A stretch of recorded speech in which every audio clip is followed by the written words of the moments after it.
Good evening, everybody. Welcome to the Blue Abroad Show. Here we are after round 8 of the 2021 season. Obviously, a very disappointing result for us on the weekend. We've got a lot to get through, and I have brought in someone who I called on this morning. Obviously, a very disappointing. I said to myself that we needed a certain voice, and this is the voice that I felt like we needed. So, Mr. Paul Barbaza, what's happening, my friend? TD, what's going on, mate? You seem to give me a call when you need a bit of help, buddy, and it'd be nice to get a call after a win. It was a break in case of emergency situation. Fair enough. Hope I can add to the show, mate. Hope I can bring some level of balance and calmness. No, I'm sure you will. We're going to have a bit of a laugh. We're going to have a bit of a cry. We're going to have a nice practical conversation. And most of all, we're going to enjoy ourselves. But before we do that, we will play a little intro and go from there. What's going on? Internet! Martin's been very impressive every single time. Thanks to all the Carlton supporters, thank you for all the love. Great sense of playing Glasgow. And there's a basic moment. Ball inside 50, control! He strikes it beautifully. He's got it. All righty. Nice little intro there. Before we begin, definitely want to give a shout out to you YouTube members over there who support the channel. It's very much appreciated. They're going to put your names across the bottom of the screen throughout the night. And if you are interested in something like that, just hit the Blue Abroad YouTube channel, hit the join button, and away you go. Let's not muck around, though, because we've got a lot to get through. Paul, why don't we start with the Carlton reserves? Because they did play a game prior to the AFL boys. I was there for 2.5 quarters. You watched it on the screen. What did you make of the Carlton reserves? Oh, look, I think they're going along quite nicely, to be honest with you, Terry. I think they played well, they were unlucky to lose against Southport. They beat the Brisbane Lions pretty comprehensively. So they come up against a pretty good Footscray outfit, who I think they're undefeated. And, they played down at Western Bulldogs, which is a difficult ground to play, and it was windy, so conditions were pretty average. Look, it was a reasonable performance overall. I mean, turnovers galore from both sides.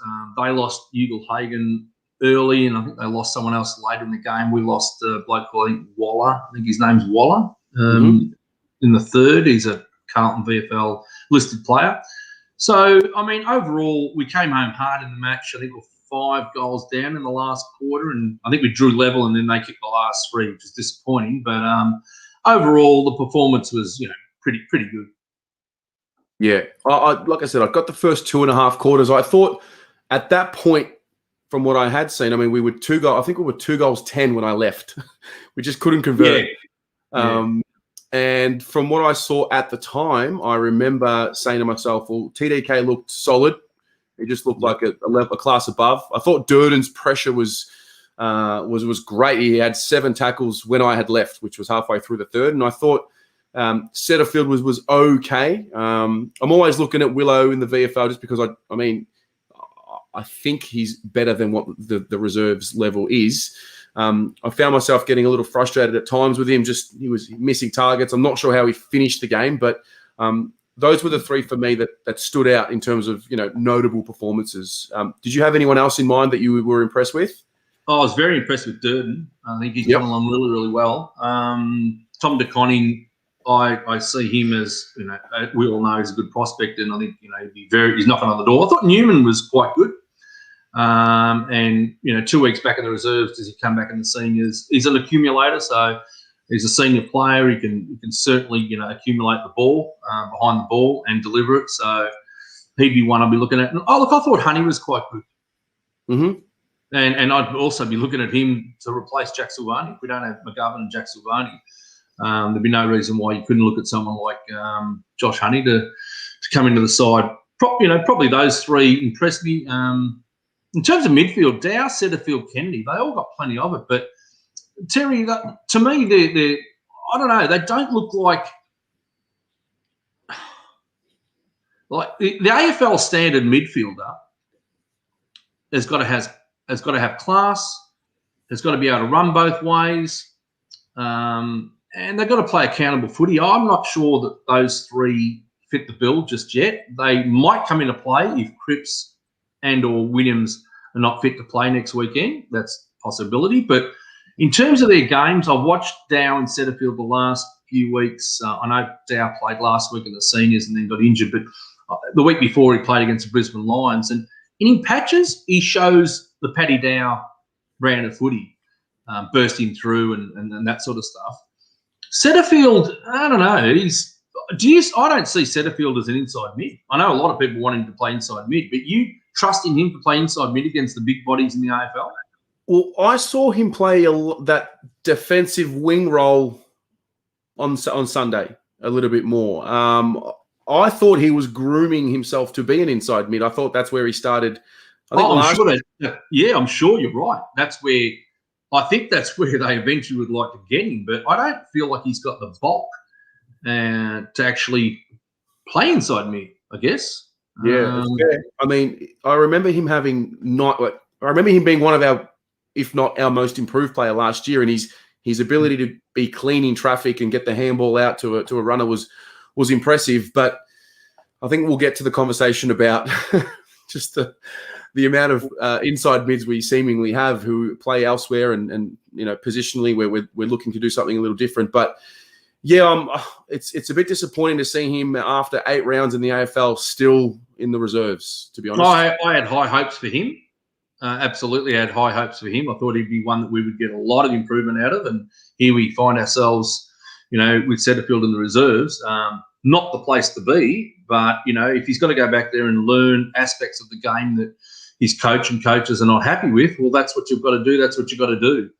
You just hope that they don't drop their heads and, basically, give up, which I'm sure he wouldn't. But I think under Luke Power and Daniel O'Keefe, I think there's a couple of blokes there that now have come to the club who I believe, they're a couple of good pickups. So I think in terms of development, we might see a bit better development from here on end with those two at the club, from what I'm told. Yeah. I mean, Luke. Yeah, I mean, after the Western Bulldogs game, that we had a fan come on, and I've forgotten the gentleman's name, but he talked about Luke Power, and he saw Luke Power arriving. Just, I guess, to clarify for the fans, Luke Power was on the bench during the reserves game, and he was very animated, very much yelling and screaming and barking instructions. It was good to see. So I've got no issue with what's going on there. And to be honest with you, I'm pretty relieved to have the competition back, the reserve grade competition, because last year, I don't know what you think, Paul, but I just think that for every club, it stunted the real development of these kids. Yeah, well, I mean, last year, the COVID year, they were playing 13v13. Yeah. I think there was a couple of times there we were actually getting top-ups from Melbourne and other clubs to actually play for us. So last year, in terms of development, for a club like us, it really stunted our growth. In terms of in terms of O'Keefe and Power being able to actually work with these boys under a proper system, which we didn't have, which there wasn't. It was the year before and a few years before that, obviously with the Northern Blues. That just didn't seem to work in the end. And I think now that we're Carlton and I can see it working, I like what they're doing. I don't mind the Carlton reserves listed players, actually. There's some prospects there going forward, perhaps not with us, but, they all seem to be knitting well together. Actually, to be honest with you, I actually like the way they're playing. I mean, for a club who've just come together, I reckon they're doing very well. So that's hats off to the coach. Significantly, if you look at the Carlton website today, anyone who's listening, look at the website, have a look at the report by Christian Filippo, who runs a bit of a report on the game, but then have a look at the best players. And he listed 6 players. There was no Kennedy, no Setterfield, no Dow. That's not his opinion. That's coming from the coaches. Interesting, Terry. They all had 25 and they didn't get in the best 6.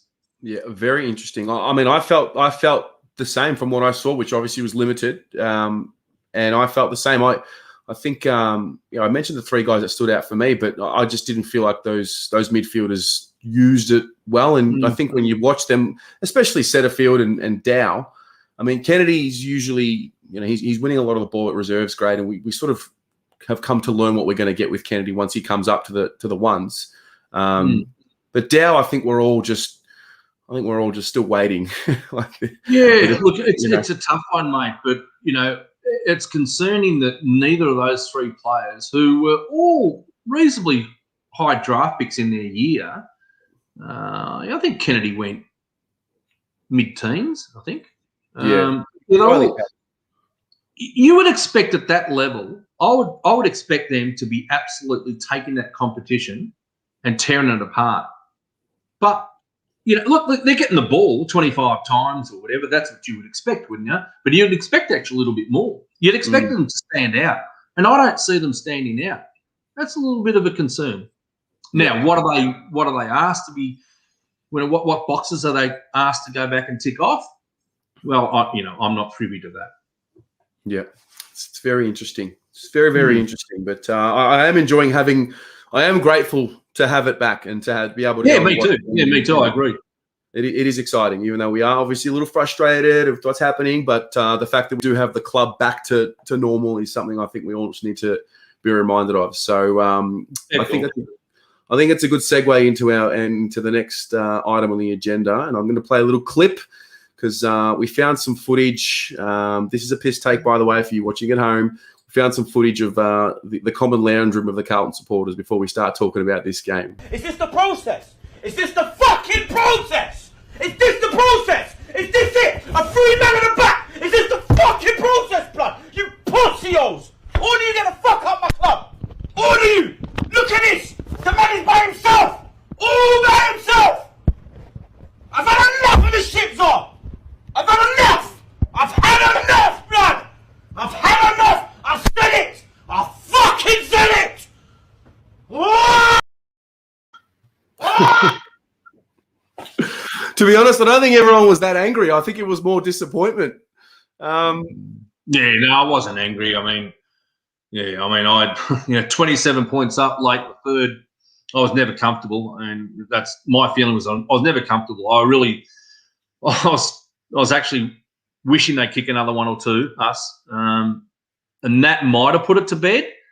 But you always knew that they were going to come at some stage. You just knew it. Like, they were racking them up in the midfield. Bontempelli was getting on top. Liberatore was, going to work. McRae was getting plenty on the outside. And unfortunately, Terry, this is a big bugbear of mine at the moment. I spoke to you earlier today, and the depth of our midfield is really, really, it's concerning. Really concerning that the depth of our midfield is not where it should be. And what do we have other than Walsh as an A grader? I'm not sure we classify Ed Curnow as an A grader. Cripps at his best, absolutely, but unfortunately this year's, for whatever reason, there's obviously something going on there, injury or whatever. So we bring in Williams, and Williams has been in and out of the team with that ankle. And on the weekend, obviously, gee whiz, was he poor? What's the next level of midfielder? When you look at those three players from the Doggies who had 32, 27 and 32 between McRae, Liberatore and Bontempelli, what was our midfield? What did they have? Yeah. Before you go on, I just want to. I like to ask everyone about each game. Everyone in the comments to put 3 words to describe their experience of the game. So while Paul is explaining what he saw in a high-level explanation of the game, I'll put your comments in the audience up on the screen. But yeah, Paul, sorry, continue. You're right. The midfield depth is something we went and recruited major concern. Yeah. It's a major concern. And, like if we had got to 5.5, 6.5 goals in front at 3/4 time, yeah, you'd expect us to hang on. But the margin was only 14 points, Terry. And that can get whittled away in a matter of minutes. And it was. And unfortunately, when you're relying on too few, and the doggies would sniff that, they're a good side. And you can't allow the opposition midfields to get a sniff, to actually play they want to play. I think they had 10 clearances to nothing or something in the last quarter. They end up having, it's in the midfield. I think they had 19-5 for the whole match. So something drastically wrong in there. And then realistically, that margin just didn't blow out to enough. It just didn't. And unfortunately for us, when you don't have a midfield that bats deep and you've got players like Williams and Cripps not performing on the day, well, the damn wall was always going to bust, unfortunately. Oh, well, and I'm sure people will be saying, it's easy to say now because of the result. But when you lose pretty much every stat, you're expecting to win against the Bulldogs? Have a look at every stat. Just about lost every one again. We lost every stat last week to Essendon, and we happened to beat them. This week we lose every stat. Playing against the Doggies, you expect to win? Now, people say we choked and this and that. If we had a much better side in, I'd say, yeah, we choked. But the fact of the matter is, this is nowhere near our best 22 playing at the moment. And the fact that we haven't been beaten by more than 28 points by the good sides, I think there's been like 3 goals to 28 points has been the margin with those good sides. It tells you we're doing something right. It tells you that if we can bring in a couple of midfielders, whether they're on the list or not on the list, that's the debate. That's the debate. Have we got bona fide midfielders that can come in and make a difference? Are they injured? Are they playing the reserves? Do the ones in there have to lift? When you look at the 5 losses we've had and you look at the best players from the opposition, they're always midfielders. I mean, the thing is, though, I take your point about, we haven't been blown out and whatnot. We've been in every game. I think I saw someone on Twitter post a stat about we haven't lost by more than 32 points since round 1, 2020. And I take all of that. But what we did go and get in the offseason were 2 guys who, whether you put them as a B grader or an A grader in Sard and Williams, they were. I'm not saying they were ever meant to come and bring us to the Premiership Cup, but I just felt like everyone else, in terms of the role players, the Owies, the Bettses, and whatnot, did their bit. I don't think we didn't have enough talent on the park to win that game. I think we had plenty of good players on the park. I mean, if you line up their big names and what we would classify as our big names, I think 3 of our big names really didn't fire a shot in Cripps, Sard, and Williams, and to lose by 16 points when those 3 don't really contribute tells me that there's still plenty of talent on the park to win that game. Yeah, that's true. But when you look at the end of the game, and if you went for your 5-4-3-2-1, and you went for their 5-4-3-2-1, I've got Weeder and Doherty, Mackay and Betts in my top 4, maybe Curnow 5th. You know who I've got in their top 4? They're 3 midfielders, right? The engine room, where it all starts, and perhaps Bruce. So there's the difference. That's what I'm saying too. We keep, our back line get too much of the ball. I don't want Weedering to be the best on the ground. I don't want Doherty getting 31 touches, So our midfield is not touching the ball, Cunningham had 12. Now, he actually played, those 12 touches were actually pretty good. He had 9 scoring involvements, 2 assists, 1 goal, 1, yada, yada, yada. And he's an exciting player. He's an impact player. But is he a midfielder? Is Williams a midfielder? And what happens when Cripps is down? Who's stepping up? We know what Ed Curnow is going to bring to the table. We know what Walsh is going to bring to the table. But what's the next level? We've got 2 wingers, right, who don't accumulate in Cottrell and Nunes. They don't accumulate the ball at all. No. Then you've got Gibbons and Fogarty, who perhaps have dropped off a little bit in the last few weeks. So they're, out of those four I just mentioned, who play a periphery role, they don't seem to get enough of the ball. But, have we got replacements on the list? I'm not sure. Yeah. People say Martin and Fisher out. Well, either of those two, are they midfielders? Stocker. People want to see Stocker in the midfield. Well, I've been told he hasn't got a tank, so he's got to learn. Go on. How long ago were you told he hasn't got a tank? Because prior to the season starting, all he did last year was run. Correct, he did. But that doesn't mean he's got a tank. I can run too. Yeah, but I don't know if I can't fathom that this would be his third season or fourth. Yep, third season. But he had all last season off, by the way. But he came home and ran the whole time. That's all he did. He just ran. He just worked out he did a mini preseason before preseason 2021. So I take it he might not be able to play a midfield role for a full game. But to hear Teague talk about in the preseason that, we've discovered that he's a stoppage beast, those were the words that he used, and that he's really competitive around stoppage, and then to play him off halfback, which I don't have an issue with, but what I have an issue with is not getting him any minutes in the midfield at all. Yeah, that's a fair comment. I mean, I can understand that, you might be able to get him in there at some stage, but at the moment, they took SPS out of the defence, replaced him with Stocker. What's Stocker doing that SPS wasn't doing? To me, it's like for like. Like SPS was holding down the position down back. He wasn't getting a lot of the ball. He was, I can't remember him getting beaten too often down back. Stocker's come in. What does Stocker give that SPS didn't give? Now all of a sudden we've taken SPS out. Stocker's gone in there and plays a similar role. If anything, I would say he's a bit more physical than SPS, if anything. Physical, yes. He's a bit more of a competitor. I think you can start. I think he's got a nice foundation, Stocker, in his competitiveness and willingness to really, hit contests and whatnot. And then you build game plan around him. But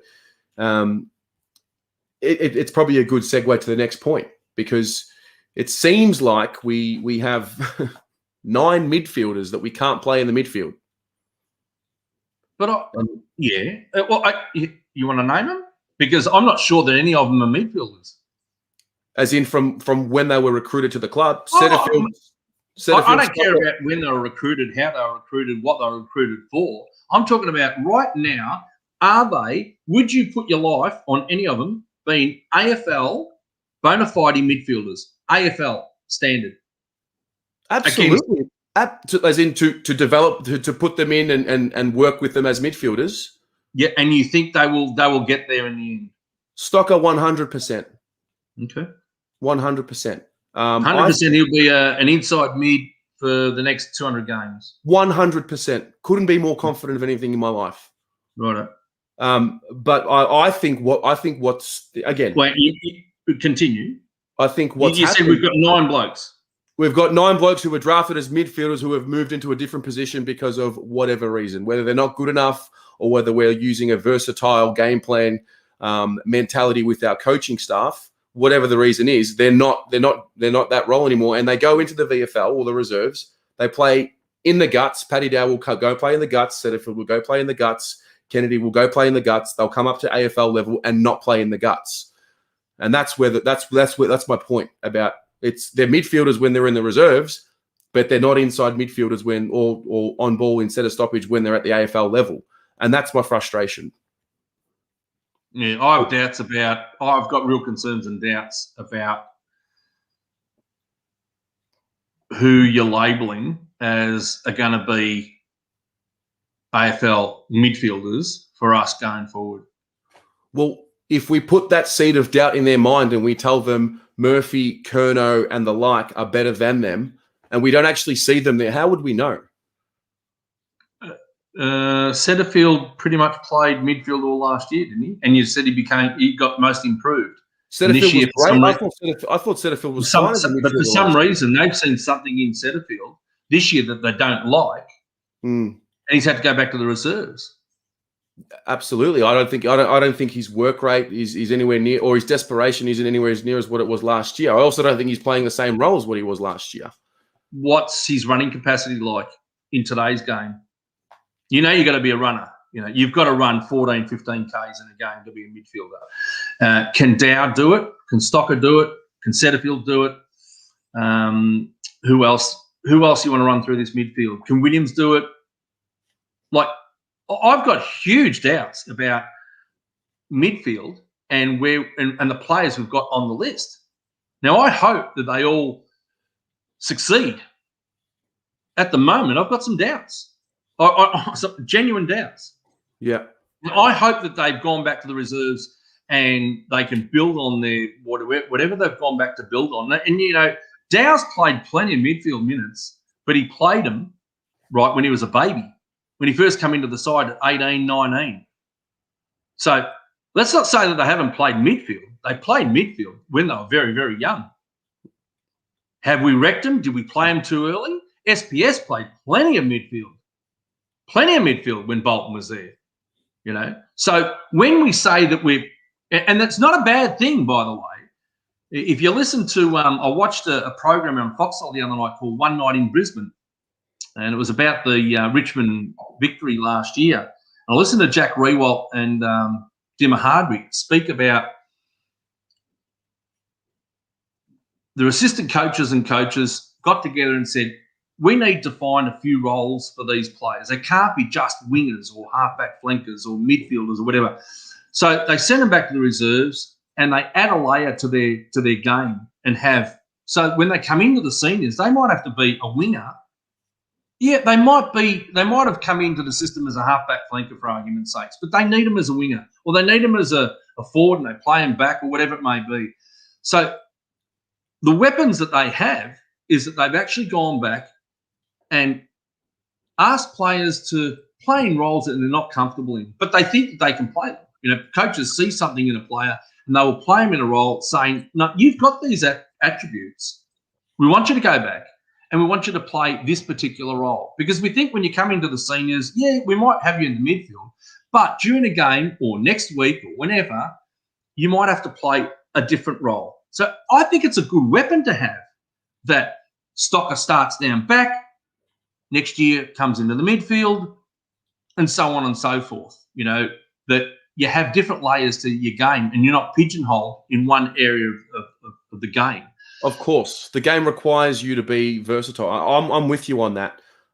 However, if it's a philosophical question, do you prefer to zero in on your strengths or do you prefer to strengthen your weaknesses and be a bit more of an all-rounder? Because it seems like we've got quite a few guys who we're playing in different positions to make quite a few all-rounders, which, again, could help us when, you know, it's footy. There's 22 guys. Anything can happen. Any injury can happen, and versatility is a key there. I understand that. But do you then run the risk of removing their instincts, their natural instincts that they have grown up having with what they think, what they were recruited as to be their strengths? Do you run the risk of them losing that? Because at some point, I would think Samo is going to play a little bit more up the ground, which he actually has been. Does he have the same instincts that what he had in his first few years? I don't know if I see the same midfield instincts, ball hunting instincts. Well, that might be just him. Like when he first come onto the scene, I saw, you know, a player who had, you know, brilliant vision, good ball skills, was happy to take the 45 inside. Through necessity and a deficiency in our list, we didn't have a small backman. So, you know, Newman does his knee, Doherty's done his knee. We didn't have Sard. Stocker wasn't ready. Who else? You know, he got thrown back through necessity. And I think he did a wonderful job. 33 games down back, I think he did a wonderful job. I don't think he got beaten all that much. Yeah. I take your point. That has that taken something as a bereft his confidence? I don't know. I don't know. But all I know is that when you've got talent, I don't think you lose your talent.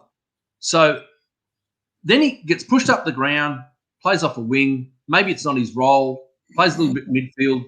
People were happy with his game against Brisbane. I thought it was so-so. People thought he went brilliantly last week against Essendon. Well, he had 8 effective touches out of 14. 8 effective. And they thought he was brilliant. So I now know that you have to, well, I suppose you've got to trust your coaches. If they see something that he's not doing, and it might not be with the ball, it might be without the ball. Maybe he's not understanding systems, and structure. Maybe he's not running back and helping. Perhaps he's obviously not doing something that they want him to do. Now, is he capable? I'm not putting him in the midfield and putting all my trust in him, because at the moment, midfielders, most teams have quality midfielders. And this is what I'm saying to you, Terry. I have a real concern with who we've gone and seeked out in the draft from other clubs that have come to our club. Now, whether it's development or whether it's, you're saying that they're playing in positions that they're foreign to, I'm not sure that the coaches have got trust in those players to actually play in the midfield at the moment. So if that's the case, which it probably is, because why would we go and recruit Zach Williams to be a midfielder if we didn't have faith in the midfielders that we have already? If that's the case, at what point does the call need to be made that we got it wrong with some of these draft picks? Well, I guess it depends on who we're talking about. No. Kennedy, I think personally we've got it wrong in my book. Fair. Dow, Setterfield, Stocker, Petreski-Seaton, these types, Fisher. I think, it's way too early to call. Are they going to stay at the club? I don't know. But, I think those players there's no reason why they can't learn their craft. And then if they do come into the side, if Dow and Setterfield come in the side this week, which I have no idea whether they will, whether they won't, then from my perspective, I can understand what you're saying. And I'm asking for them to play midfield. That's exactly what I'm asking for. Because I think Walsh needs a hand. Curnow needs a hand. Cripps needs a hand. So at what point do we make a call? I wouldn't be surprised if 1 or 2 players make a call on the club at the end of the year. Yeah, it would be fair enough. It would be. And it mightn't be our call. It might be their call. Just because we're Carlton doesn't mean that players can't tap you on the shoulder and say, listen, I want to be traded out. Players they do it all the time from other clubs. Why are we any different? Yeah. I just get the feeling things have been – I just don't see a group of guys that are able to think their way through a game. And it makes me question, is everything a little bit too difficult for them in terms of either the instruction that they're being given? Has it not been simplified enough for them? I mean, you hear Craig Bellamy talk, Melbourne Storm coach, absolute winner in every aspect. And he talks about how whenever anyone comes into the club, he just simplifies their role and what he expects of them into 2 to 3 things. And it's great to hear him speak, because when I'm listening to anything sport related, I look for something that can relate back to us. And it makes me ask the question, I don't know if everything has been simplified or explained clearly enough. Now, it's half the coach's fault and that's half the player's fault for receiving the information. I don't understand why it's taking so long for the penny to drop for some of these guys. You're talking about the ones in the side at the moment or out of the team? I'm literally talking about everyone bar Walsh, Wiedering, Mackay. That's probably it. Fogg, I don't know. Curnow. I'm literally talking about everyone else on the list. And that's probably because the guys that I've mentioned are just ultra talented. Yeah, well, look, Terry, I also hear Cooper Cronk talk, and he says we train hard, and that's how we play. So we play as we train. Now, Teague sends a message out. Oh no, the boys they're training hard, they're working hard. We just got to get better. Got to go harder for longer.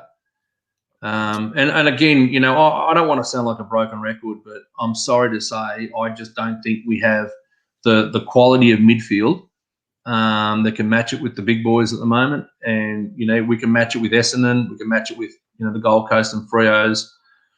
But, you know, at the end of the day, those better sides, like I said to you, in the 5 losses we've had, those 5 sides, their best players on the ground were their midfielders. So that's the message I'm sending across, that until we get our midfield fixed up, I think our backline isn't a huge problem. I don't think our forward line is a huge problem. But I do see the midfield as being a major problem. Yeah. And this is why I'm concerned. And you know, you're asking about development and recruiting. Yeah, absolutely. All those things have got to be questioned. There's no doubt about that. You know, did we recruit the right blokes? Did we give them the tools to develop?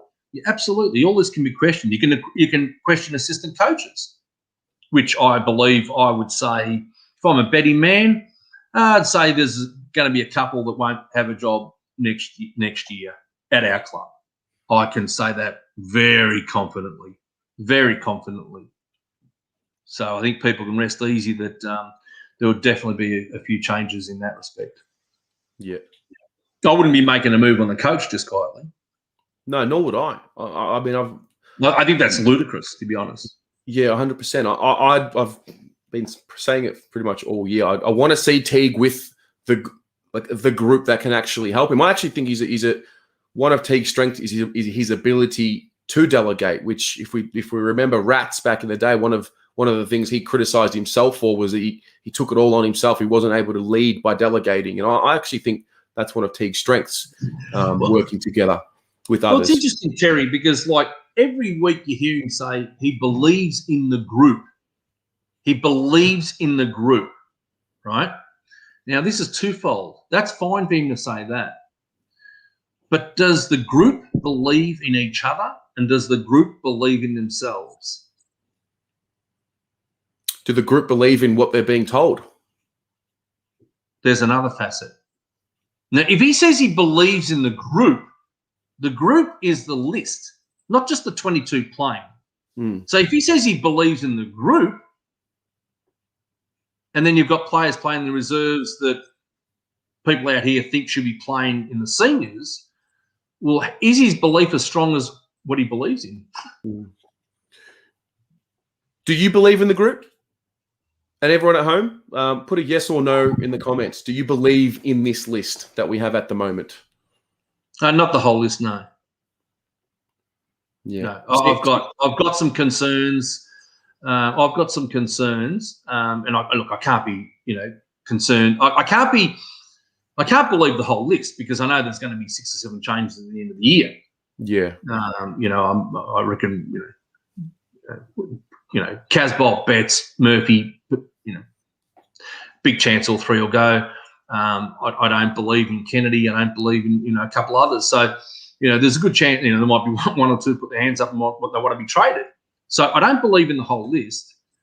I would have question marks on blokes that we've picked in the draft coming through it all. So, yeah, no, I don't believe in the whole list, no. I believe in about 15 players. On the list. Pretty much, that's what I believe in. Yeah. I believe in most of the list. The majority, the majority of the list. I don't believe in those who are coaching them as a group, as a whole. Personally, I don't. I've lost that confidence in them. Well, I don't. I mean, from afar, it's hard to judge assistant coaches. All I can tell you is I know for a fact that Yeah, there's a couple who won't be there next year. Yeah. I mean, again, I always remind myself and everyone, it's nothing personal, but No, it's not. I mean, but I don't know, what makes us experts out here. I'm no expert, that's for sure. I can't judge an assistant coach unless I'm actually at the club, at the coalface, watching, listening to what I don't know what they say to their players. I've got no idea.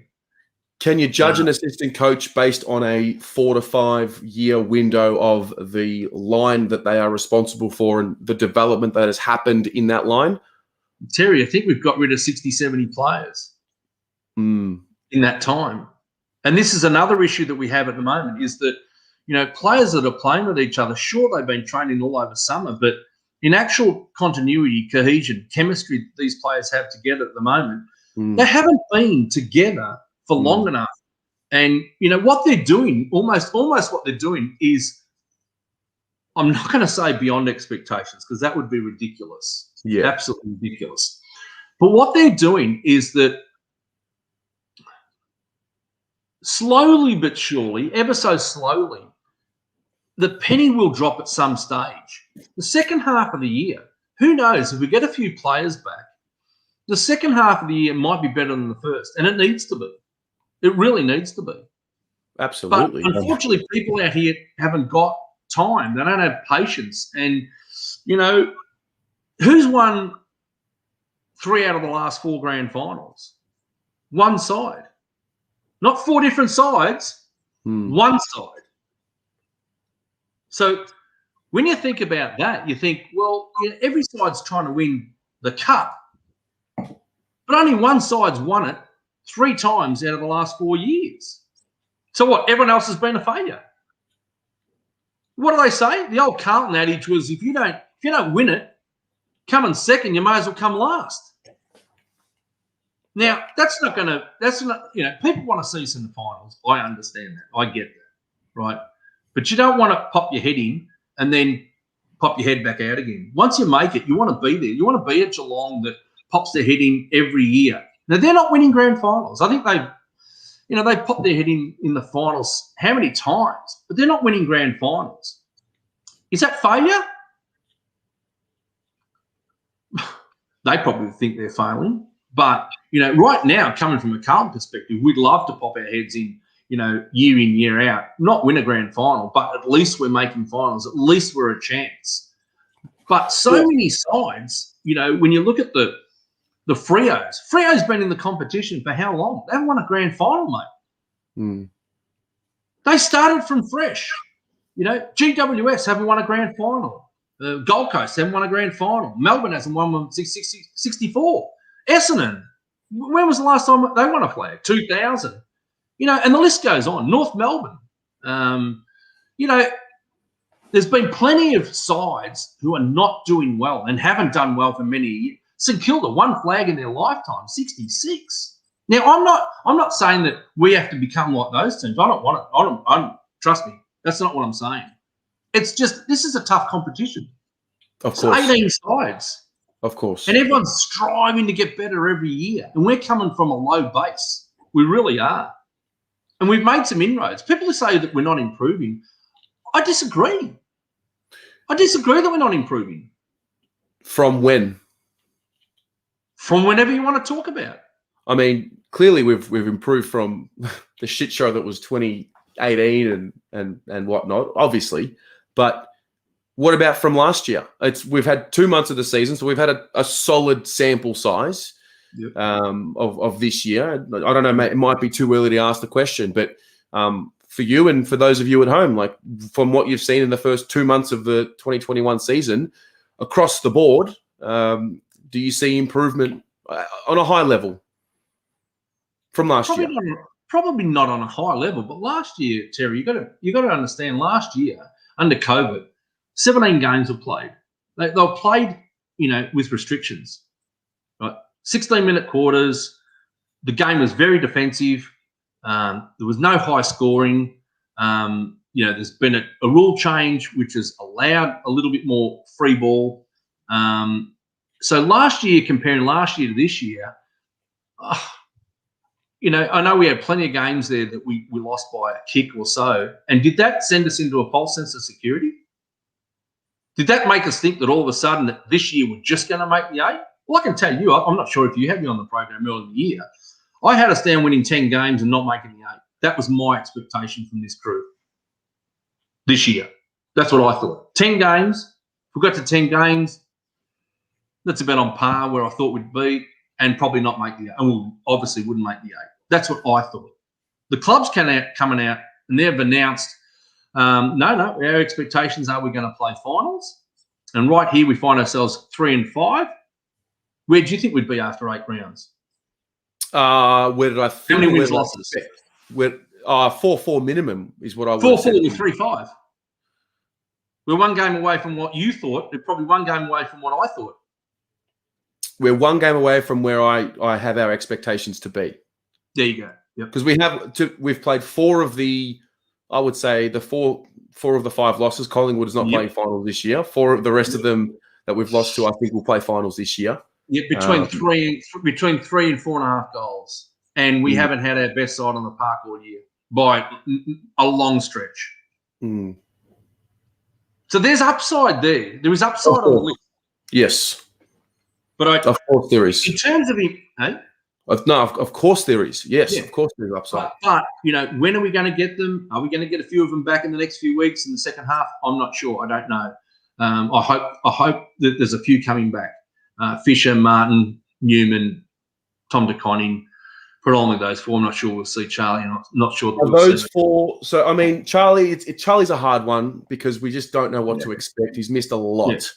Obviously, there is a real deep, dark pain with Charlie because had he just never got injured, there's the old "if my nan had wheels, should be a bike." All of that. It's just very unlucky.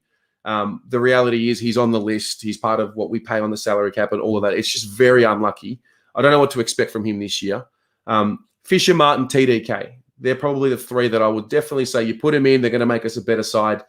How much better are they making us? I'm not sure. McGovern's obviously another unlucky one, but let's be honest. Have we really gotten from McGovern what we thought we were going to get? Probably not. No, but I think he helps our structure up forward. Definitely. But how much better can we possibly be with those, let's say those 4, McGovern, Fisher, TDK, and Martin? Do we go back into that finals calculation with those 4? I don't know if we do. Maybe not. But you look at the 4 that come in, you look at the 4 that go out. Now, I know that Levi's on the tip of everyone's tongue at the moment. He's copping an absolute spanking. He's absolutely. But we find out that he's been, the knee's been getting drained fluid. He's been getting injections. So, would he be playing if we had someone, to replace him? Probably not. So, that sort of makes me feel a little bit ill about some of the things I've said about him, to be honest, because that man must be playing through pain. And he's doing it for the team, knowing that we don't have anyone else to replace him.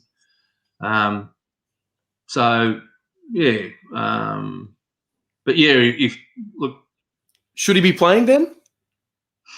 Well, because from what I'm hearing this week, Saad's hurt. Obviously Ramadan as well. I know that I wouldn't choose to be doing Ramadan during a professional career. That's very difficult, I can imagine. Williams is banged up or whatever's going on. Cripps is banged up or I don't know what's going on there. Levi's now having injections in his knee. Are we doing this all over again, what we did last year with the mismanagement of the players? No, but Henry, you said should he be playing? Like if he's not playing, what do we do? Why do we have to have another big guy? Why do we have to do it? Why are we so forced to have to play Levi? Well, I would say part of him, obviously relieves Pitnett in the ruck, and I understand that you can go with anybody in the ruck. I see Richmond use Pickett, and I've seen, the Doggies use Dunkley, and I've seen Richmond use Grigg, that mid sort of player. Which, yep, that's fine. We've never done it. Would I do it? I'd try it. They've never done it. Does he help structure up the forward line? Well, he certainly takes that second big defender away from Mackay, hopefully away from Mackay. And he could actually play a role this week playing on Lever to keep Lever away from Mackay as that intercept marker. So sometimes it's about structure. It's about how that forward line is going to structure up. Is his output any good? Well, no. Obviously, Terry, we know his output's not good this year. But to know that he's pushing through the pain barrier and putting his hand up and saying, no, I'm going to keep playing until, if I want to keep playing. Maybe you're right. Maybe we should have used someone in that role, that medium role. Maybe we should have given it a go, but they haven't, and that's where we're at, unfortunately. So, has he had to play every week? Well, I know people out here certainly don't want him playing every week. I'll give you the tip. I think a lot of people are over him, but when you do hear that he's playing through adversity, that probably, that lifts my opinion of the bloke. Of course. Thing that people forget is that he is a rookie listed player who's he's made a damn fine crack at it for he has. I mean, like I personally think he's been quite lucky. I think he's going to get to 150 games this year. I think so. He's been a little bit lucky that he has come to a team like Carlton. Perhaps if he went elsewhere, perhaps he wouldn't have played as many games. But then again, he might have been a better player and a better side. So, there's always different, opinions and different avenues at how you look at a bloke. But, I mean, look, I don't know.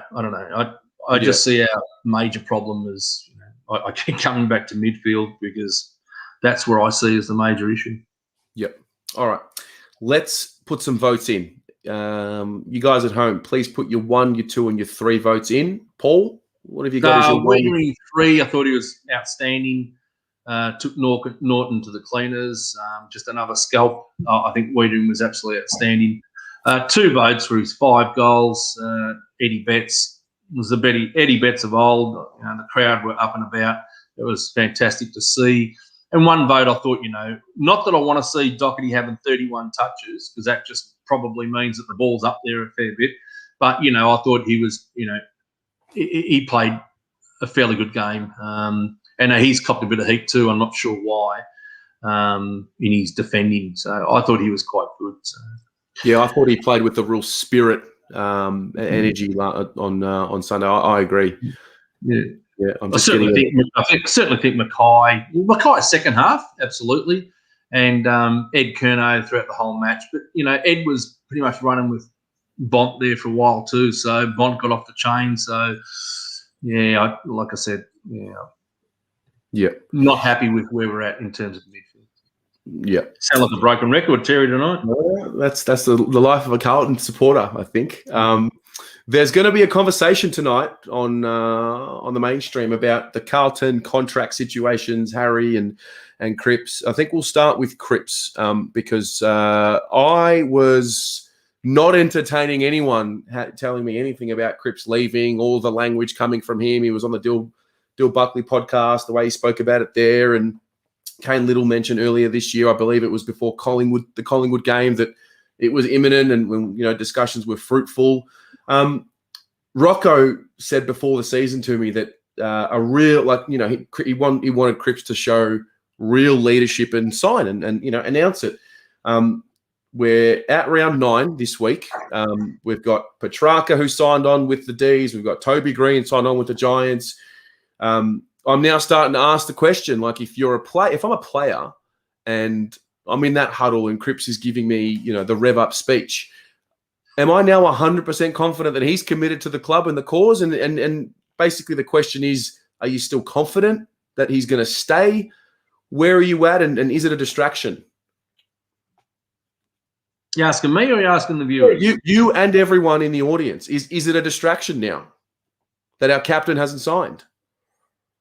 It can be a distraction. It can be. Yeah, it certainly can. Every week that you don't sign is another week where we've seen media tonight come out with something. And to be honest with you, I'm tipping it's absolute bullshit. Of course. I reckon it's absolute bullshit because all that does is just everyone clicks on Tom Brown and he gets, notoriety. So from my point of view, he's guessing. Yes. He's dead set guessing, right? He sees his manager go there today with Cripps to the club, been there for hours. He's guessing. As far as I'm concerned, he's guessing. So listening to the media, they're probably the worst to listen to. Knowing what I know, I'm in the confident boat of signing both. Yeah. But I understand each week that they don't sign, people get a bit edgy about it. I get it. I understand it. That's the nature of the beast. What's he waiting for to sign?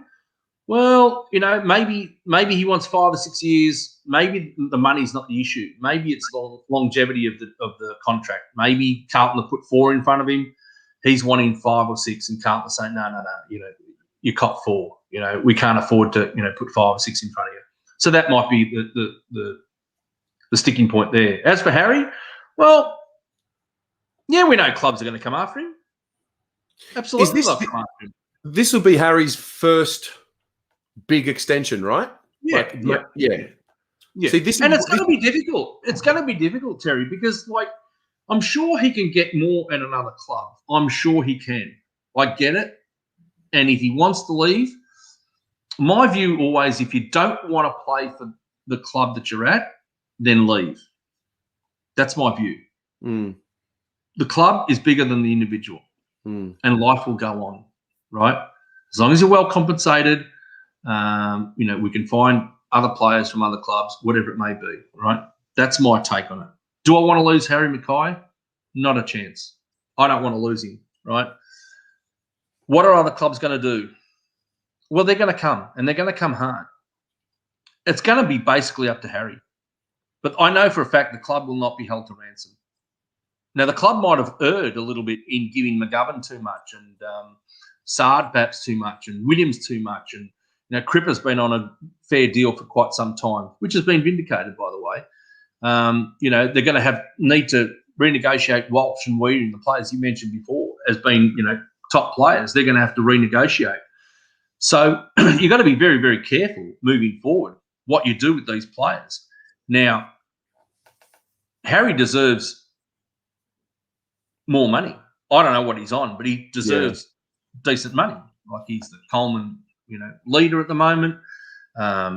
If you're Harry's manager, I mean, he's Charlie's best year so far is 34 goals. I think 2018. Harry's going to nip that in a couple of weeks. Mm-hmm. If you're his manager, are you not telling him, well, we want at least what Charlie's on? Well, I don't know what Charlie's on. So what I'd be saying is, Harry, do you want me to look around? Do you want to bring other offers to the table? And then show Carlton, I've got offers here. What can you do? How badly do you want to keep this player? And Carlton will say, well, how badly does he want to stay here? This is what we've got. This is what we can pay you. This is how many years we can have you for. And then we'll not renegotiate. We will not be held to ransom. And then the ball's in Harry's court. My only issue with the not be held to ransom mentality, which I get it and I agree with, my only issue with it is we're not going to be held to ransom, but we're going to pay McGovern, we're going to pay Williams what we've paid. And Williams, I know it's early, but it's got a red flag already on it for me. It's just got a red flag. It just reeks of a reach. McGovern, I don't know. I think we've done. I don't know if Daisy's relevant for this discussion, but we've done Daisy, McGovern, and Williams. I don't know if Sardi's on as big a coin as what those other three are. No, he's probably around 650. Right. So if we're not held to ransom, why do we go and splurge on these decisions when we've got? For me, it's got to be Mackay, Walsh, and Wiedering as the priority now. I think Wiedering's already locked away. So fantastic. Walsh, we've got some time because, goodness me, when his contract's up and it's time for that extension, I mean, I just feel like now we've added Williams to the mix. That's going to push something. I mean, we mentioned it before. One of these Cunningham, Fisher, SPSs, Dow O'Brien's, one of these group of kids, like with Williams in now, it's a heavy investment. And I just feel like we're going to have to lose one. Again, I know for a fact that at the end of last year, we had more in the salary cap than what we handed out. So we had more in the tank. So the fact that they front-loaded Martin and the fact that I'm sure we're going to lose half a dozen players, you'd be surprised what they're able to do. Now, how much more is Harry looking for? I mean, I don't know what people think he's worth, but, one swallow doesn't make a summer either, just quietly. So, is he around that 700 mark or so? If that's what it takes to stay, I'm sure other clubs will come with ridiculous figures. But that's what I'm saying to you. If all we can pay is $750 for argument's sake, if that's what we can dish out, right? And let's just say Essendon put 7 years at $1 million a year. How could Carlton match that? We'd have to. And that's what I'm saying. It comes back to Harry. For Harry? It comes back to Harry because I'm sure there's going to be deals, extraordinary amounts of money in years that are going to get thrown at him, right? It's going to come back to him. If he believes in the club and the players that he's playing with, that he can achieve what he wants to achieve at this club, then he will probably need to stay here for more money than what he's on at the moment, but less money than what he can get elsewhere. Yeah. I would say we would have to match an offer for Harry, especially because of the Charlie situation. Hang on. Match an offer for Harry in what respect? So if Essendon says $700 million, we're matching that, are we? I would say you have to. And if it meant we have to. They won't be. Well, they won't be. Well, they're not going to match $1 million a year for 7 years, are they? That's not going to happen. That would put him the highest paid player at our club. Yeah. Yeah, no. That's not how you run clubs. For me, no, that's not how you run clubs, sorry. Well, no chance in the world am I going to just match a contract for the sake of matching a contract. That's not how you run a club. Well, how you don't run a club is you go and pay overs for McGovern and Williams. That's not how you run a club either. Well, hang on. Do you know for a fact that Williams is on 900, do you? I didn't say he was on 900. I said we paid overs for him. I know. How much overs? At GWS, he had an offer. He would have to be on anywhere between 7 and 8 a year. Have to be. Correct. And you know what he got offered at GWS? What did he get offered? $750 to stay, but only for 2 years. Okay. So they're prepared to pay him $750, but Carlton's not allowed to pay him $800. We're paying him $800 to play a position that he hasn't proven himself in, is what I'm saying, how you don't run a club. That's what I'm saying. No. Well, hang on a minute. We played 8 games of footy, Terry, and he's only played 4 of them? Is that right? 4 or 5? Yeah. And if you look at what he did in the midfield, if you look at his averages, right, 2 of them are elite, 2 of them are above average, right? This year? This year, yeah. Which one? Which game? Check AFL. Check AFL. Which game was elite from this year? Which games? No, I'm not saying the AFL. No. No, I'm talking about his averages. Which game was elite? His averages on AFL website. Go into his averages and have a look at the 2 green and the 2 blue, the 2 elite and 2 above average. Just have a look. AFL. I'm not disagreeing that I can see that. What I'm saying to you is, yeah, fantastic. What I'm saying to you is, as a fan, are you saying 2 of his games this year have been elite?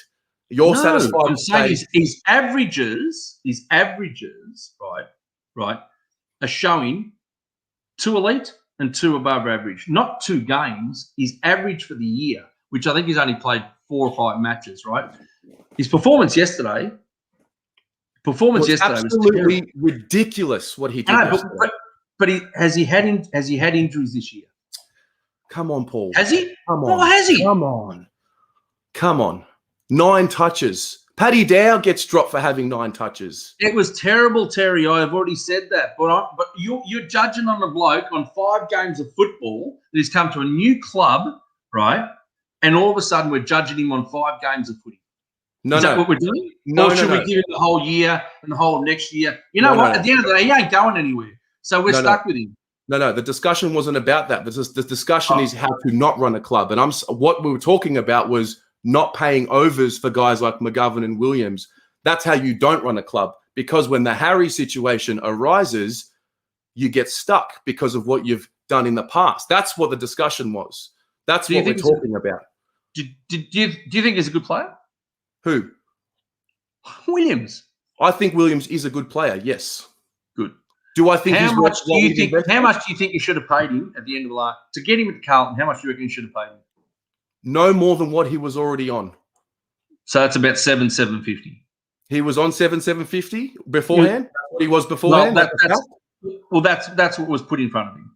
And so what was he on? No. What was he on? Because that would have been an extension. He came up.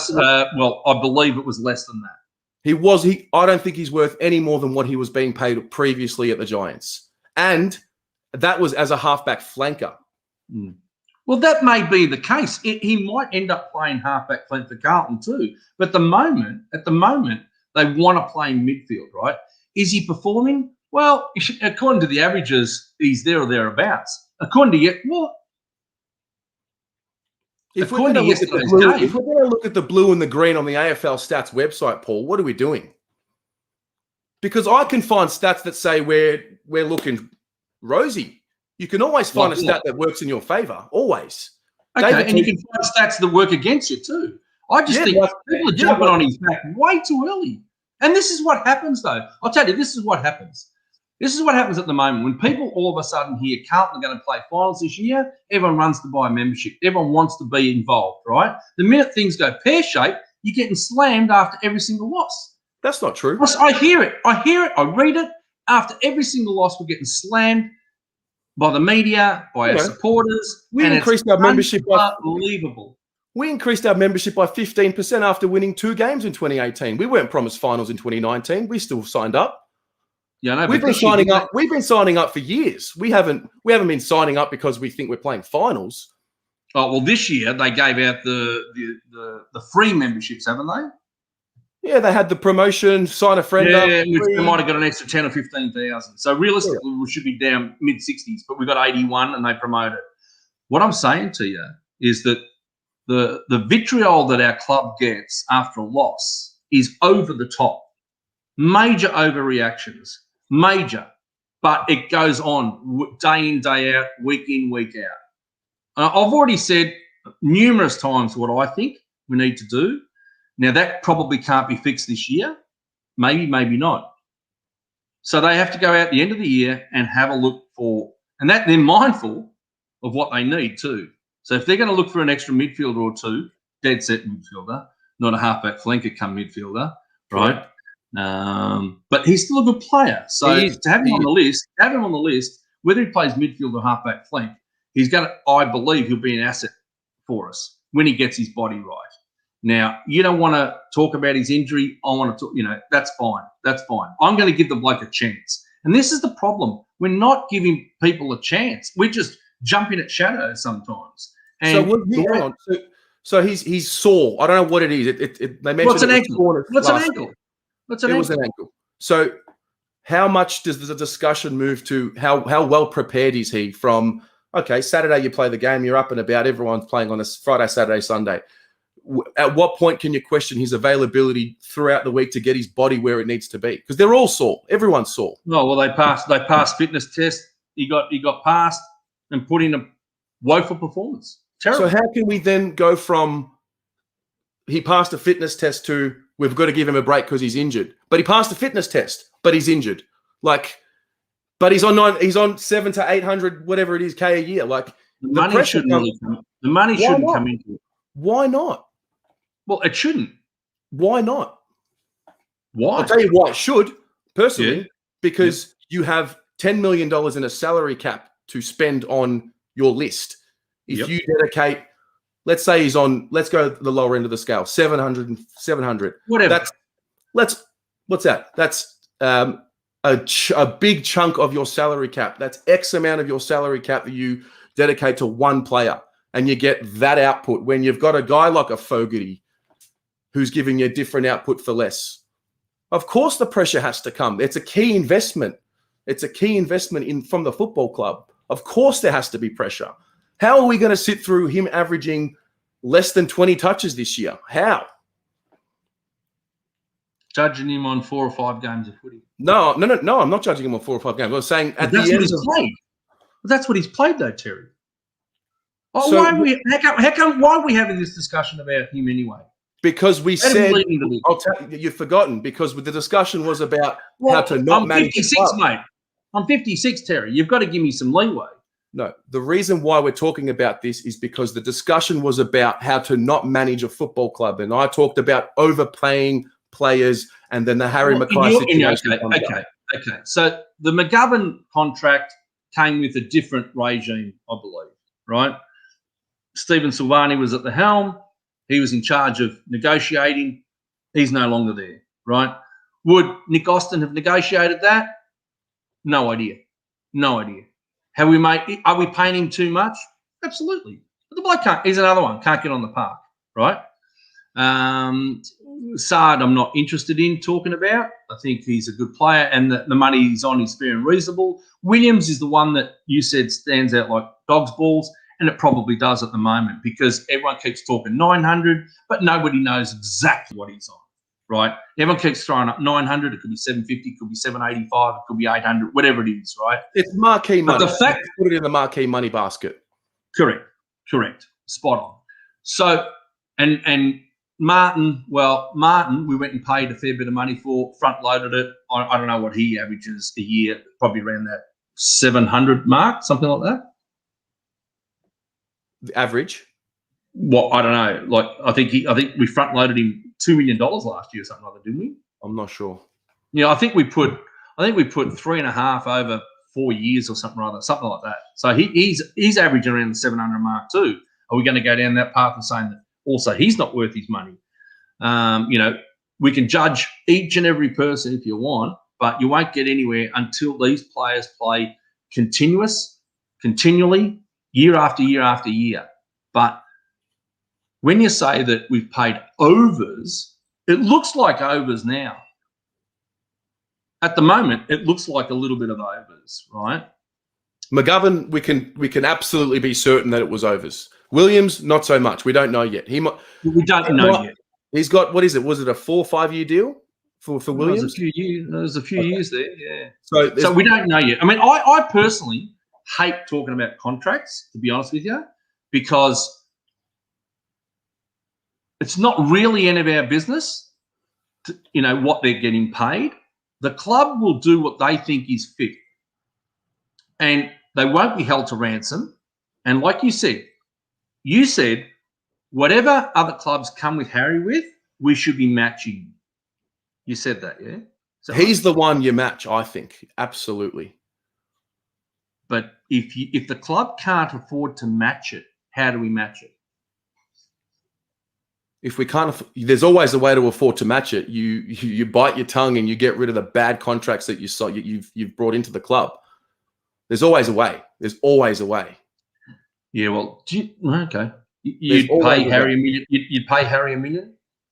If Essendon, in your previous example, offered him $1 million, an example. I don't know. By the way, I wouldn't have. No, maybe. No. I'm saying if he signed an offer sheet for $1 million a year, and then we had the right of 7 years, whatever it was, we're going to match that. 7 years. If he signs an offer sheet, for $1 million a year for 7 years, and we have the right of first refusal, absolutely, I'm matching that. He's a forward that can kick 70, 80 goals in a year. He's 23. I don't think they will match the that. salary cap will also increase with TV rights that continually get negotiated. Yeah, which is where Collingwood got stuck because no one saw COVID coming. Yeah, that's true. So there's going to be more money available. Yeah. I don't know what he's worth on the open market. I think he's going to get paid overs from other clubs. But yeah, we need to be careful there, I think. Agreed. Of course. I just don't want to... At least we agree on something, Terry. No, we do. But, it's good debate. I love it. It's good discussion. Yeah. It's great. It's great. We've gone over, but I do want to get one more item because we have a game this week and I want to talk about changes. So everyone in the audience, what changes are you making for Melbourne this week? And Paul, what changes, if any, are you making this week? Well, I'd like to see. Well, I really want to see Tom de Koning play. I think we've got an issue. If that's going to be for Levi or for Pitternet, one or the other. I think you got to bring Tom de Koning in. I think he's probably shown enough and ready to play a game of footy. Jack Silvani's going to be out, so I'm actually looking at Josh Honey to play for Jack Silvani. The good size, Josh Honey, very quick, really good kick, got some good skills, and one more. Well, I think Murphy will come in, and if you had to throw one more, maybe Newman. They're probably the four, which I don't think they'll make four personally, but they would be the four that I'm looking at. Yeah. Now, is Williams and Cripps ready to go? If they're not, I don't know what they do. Then they're going to be looking at down set of things. Yeah, I mean, Tom, I'm very cautious with because he's coming off a stress reaction injury, and that's all obviously related to load and whatnot. And there's no VFL game this week. No, we've got to buy. Well, in that case, fuck. Yeah, I'm just. You wouldn't mind him having a dip. You wouldn't mind dipping his toe in the water, would you? No, not at all. I just think we can't get him in quick enough, but at the same time, I don't want to make a poor. I think I'm fearful of making the mistake and bringing him in a week early and he flares something up. That's all. But he has to come in. God, I've got to buy this week. That's terrible timing. Oh, it's terrible timing. Jack's going to miss for sure because he was concussed, right? Yep, correct. Yeah. Okay. Well, interesting. Yeah, I think Honey would. Yeah, if you have to replace one, it's probably Honey. I don't know if we can bring it up. People will probably say Kennedy for Jack, but I don't see. I'm just not a believer. That's all. I'm with you. I think he's had a fair. I think he's had many years to break into this team. I really do. Yeah. There's obviously something that obviously he doesn't cover the ground. It's just his inability to run, I guess. Yeah. Paul, it has been a fucking pleasure. I appreciate it. It was a good discussion. Yeah, no dramas, Terry. And look, for your viewers, I really would like people to just. I know people shoot from the hip straight after a match, and I know that that's their emotions coming out, and they have to vent somewhere. And they get on social media, they get on your fan cams, and all the rest of it.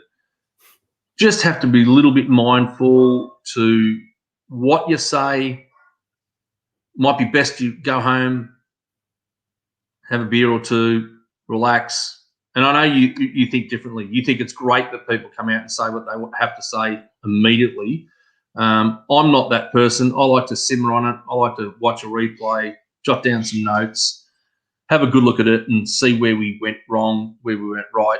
And I'm not this type that says it's the same every week because we've lost the game in many different ways in all the matches we've lost. So it's not the same. We have tried different things along the way. We have brought in players pretty much every week, and that's not good.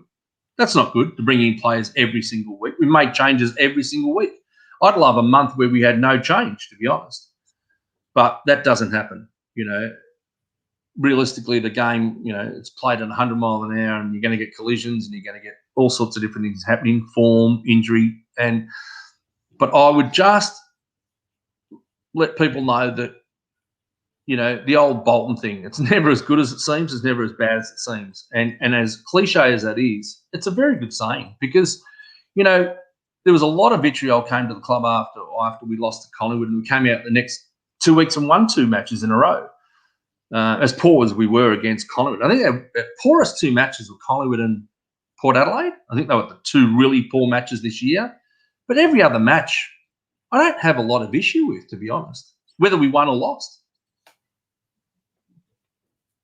Maybe I'm too glass half full. Maybe I'm too positive about things. I'm certainly not positive about our midfield.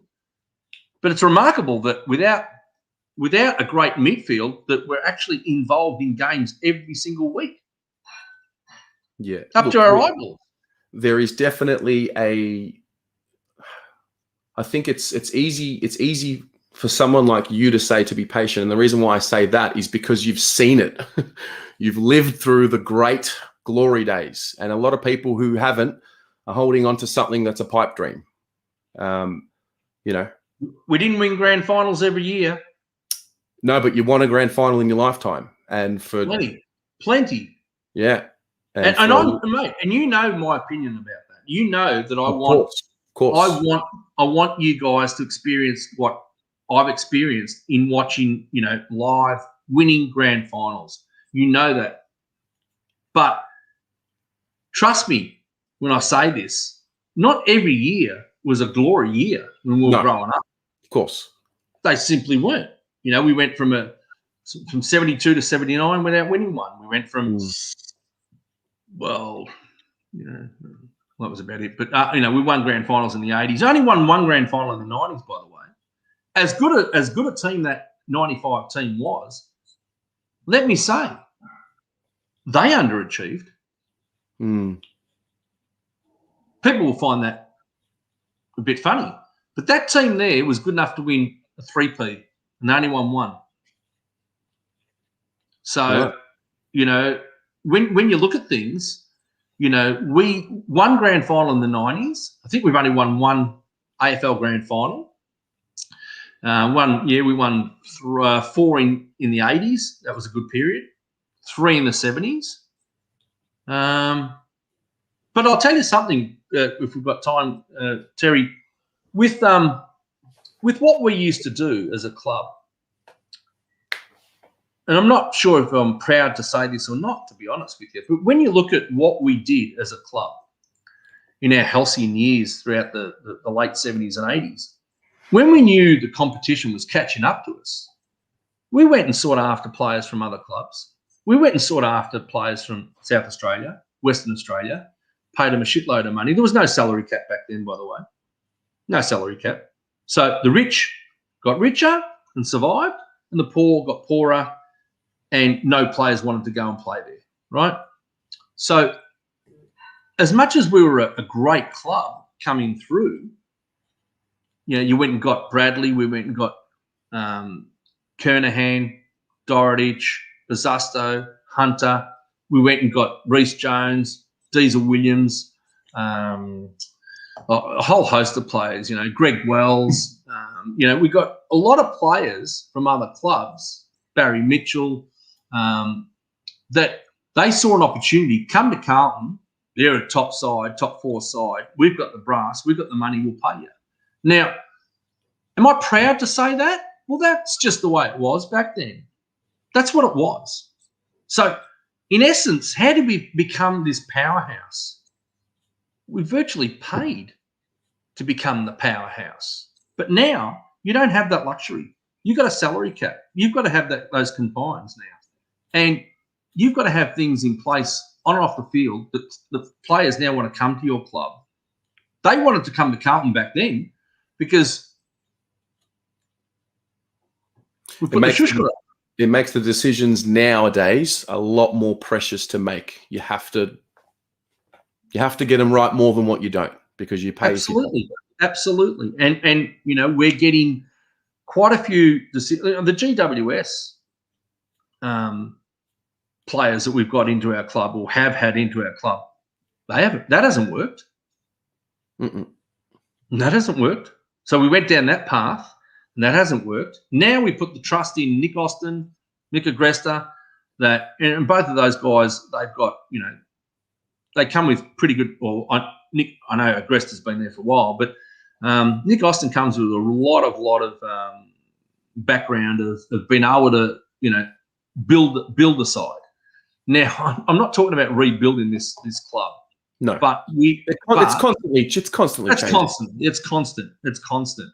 Do we have the nucleus? Well, like I said to you, I believe in at least 15 players, right? So I believe we have the nucleus of a good side. There's probably 10 that, when I say I don't believe in them, I just don't know.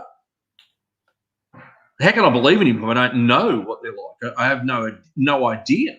So, you could have a list of 25 there that you can build around for sure and build layers on.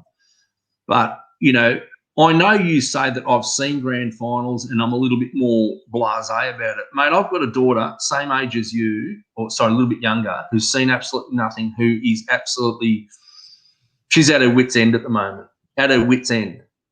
And she doesn't want to listen to her dad say, you know what, darling, just it's okay. Just week after week, we'll get better. She's through. She's through. Like, she went yesterday, come home, same shit again. Dad, I'm pissed off, same shit again, right? And I hear this a lot. And it hurts me. It hurts me greatly to hear what you say, your viewers say. A lot of them are young who have seen nothing. It absolutely hurts me. It cuts me to the core. I more want to see them succeed again for your generation. But how do we get there? A lot of hard work. There's a lot of things to go your way. We can't. I'll tell you now, the next 2 years, and again, people probably don't want to hear me say this, but let me just tell you that the next 2 years in this football club, all right, they're flying off field, membership, all the rest of it, sponsorship, the new establishment that they're going to have at the ground. They're flying off field, absolutely flying. Never been in a better position since I can remember. Absolutely flying. On field, footy department, this football department in the next 2 years have to make the best decisions they've ever made. Ever. Otherwise, we will be in one world of pain. In 2 years' time, we will be in the biggest pain you've ever had in your life. You think this rebuild was bad? Well, that will be a tsunami if we don't get it right in the next 2 years. This next 2 years they have to get everything right. Nick Austin, developers, David Teague, if he lasts, assistant coaches, whoever they may be that come in, Brad Lloyd, so on and so forth. Those people there in that football department, they have a lot to answer for, and they will have a lot more to answer for if they don't get it right in the next 2 years. Let me tell you, this is the biggest 2 years coming up in this club's history. 100%. We've already had we're now at the biggest drought of premierships in the club's history. Yeah. Which I'm not proud to be associated with, but that's the facts. That's the facts, Terry. But, I just want to point out that as much as you think I'm positive about things, I've already told you, I think we've got some issues with our midfield. And I think we've got some issues with assistant coaches. And I think we've had issues with development, and that's put us behind the 8 ball. But every decision they make has to hit their mark. Yeah. In who they trade out, who they trade in, what kids they bring in. Everything's got to hit its mark now. There's no room for error now, because I think we've made a few, and I think we've made a few. I think the viewers know we've made a few, and they're going to get sorted out in the next year or two. But from here on end, every decision they make must hit the mark, and that's contractual.